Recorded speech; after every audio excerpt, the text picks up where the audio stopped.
안녕하세요.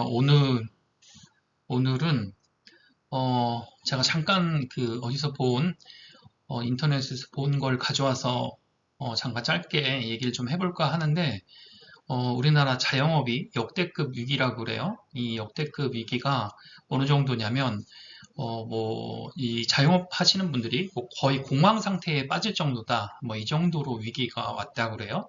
이게 어느 정도냐 그러면 보통 이제 자영업 한다 그러면 대부분 뭐 외식을 많이 생각하잖아요. 뭐 밖에서 먹고 마시는 거, 그러니까 식당이나 술집 뭐 이런 거, 카페 이런 것까지 다 포함되겠죠. 근데 이제 외식뿐만 아니고 의류 이런 것까지 다 소비가 아주 타격을 너무 많이 받았다.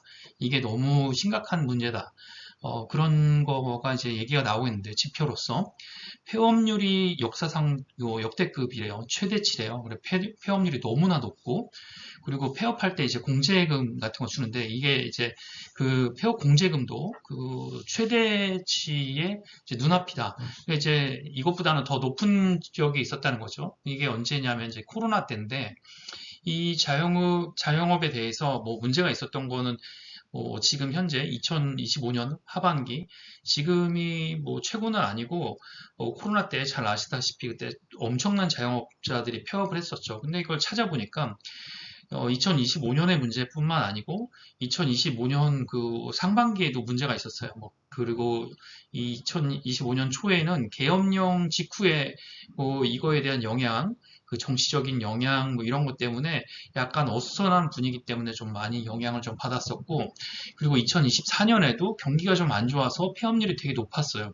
그래서 이 폐업률이 문제다. 그 100만 명의 자영업자가 무너졌다. 90만 명대를 내려갔다. 이게 너무 심각한 문제다. 왜냐하면 우리나라는 경제 규모에 비해서 경제 활동 인구에 비해서 이 자영업자가 너무 많은데 자영업자 수가 급격하게 줄고 있다. 천천히 주는 게 아니고 자영업을 하다가 다른 데로 전환되는 게 아니고 이게 망해서 무너지는 거기 때문에 그냥 문을 닫는 게 아니고 빚을 지고 무너지는 거기 때문에 문제다. 이런 얘기가 지금뿐만 아니고 작년에도 나왔었고 코로나 때는 너무나 심했었죠. 근데 제가 또 찾아보니까 7년 전에도 뭐 MBC나 아니면 다른 방송국 그리고 뭐 뉴스에서도 신문에서도 나왔더라고요. 이게 자영업이 무너지는 게 근래 최근에 1, 2년 사이의 일이 아니고 코로나 때 아주 정점을 찍고 계속 무너지고 있는 상황이었고 그 이전부터도 5년, 7년 전에도 아주 심각한 상황이었어요. 그러니까 말하자면 자영업자는 급격하게 늘어났다가 자영업으로 가는 소비가 아주 줄어들게 됐어요. 근데 여기에는 뭐 여러 가지 요인이 있겠는데 제 생각으로는 배달업이 굉장히 이제 흥행을 했잖아요. 배달업에 종사하시는 분도 굉장히 많이 늘어났고 그 일자리도 많이 늘어났고 배달 어플도 굉장히 커졌어요. 그러니까 이제 자영업에 있던 파이가 그쪽으로 이동을 한 거라고 좀 볼 수가 있겠고 그리고 자영업 소비 트렌드도 많이 바뀌었어요. 그러니까 1차, 2차, 3차 밖에서 외식 문화도 많이 줄어들었고 그리고 밖에서 옷을 사는 것도 많이 줄어들었죠. 온라인으로 다 대부분 대체됐으니까. 그러니까 말하자면 오프라인이 온라인으로 이전하면서 오는 그 충격이 되게 심해졌고 그리고 또 여기에 이제 특징적인 게 하나가 자영업 중에서 굉장히 문을 5년 이내에 닫는 사람들의 대다수가 상당수가 20, 30대라는 거예요. 20, 30대 창업자들이 뭐 신기술이나 신지식, 지식 기반 어떤 사업을 하는 게 아니고 이런 이제 어떻게 보면 진입 기반이 쉽죠. 창업하기가 쉬운 뭐 먹고 마시는 거 그리고 이렇게 판매 서비스 같은 거 뭐 카페나 음식점 이런 거를 차리기가 쉬우니까 이런 걸 했다가 5년이 안 돼서 3, 4년 이내에 다 문을 닫고 나가는 건데 취업보다는 이런 걸 선택을 하는 거죠. 그렇게 해서 나가는 경우가 너무나 많다.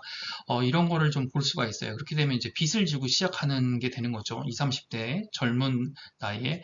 그래서 이게 되게 심각한 문제다.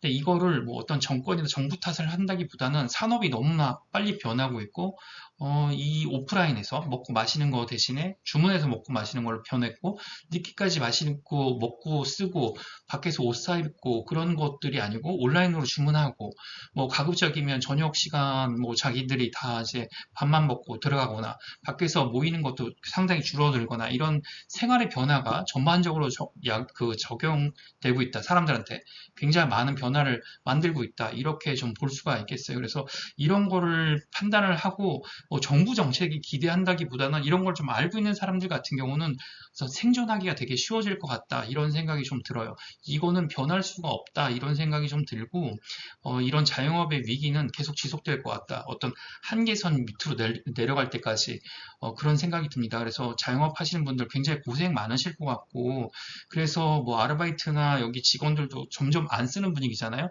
또 임금도 너무 많이 높아지고 있기 때문에 그래서 그런 분위기는 안 바뀔 것 같습니다. 그래서 역대급 위기 그리고 이 사진도 보고 그런 거 보면서 그런 생각이 좀 들었고 지식 기반, 기술 기반 서비스로 빨리 전환되지 않으면 그쪽으로 산업으로 전환되지 않으면 이런 자영업으로 쉽게 들어갔다가는 굉장히 많은 타격을 받고 나올 수밖에 없겠다는 게 어떤 산업의 시대적인 트렌드라고 볼 수밖에 없겠다는 생각이 들었어요.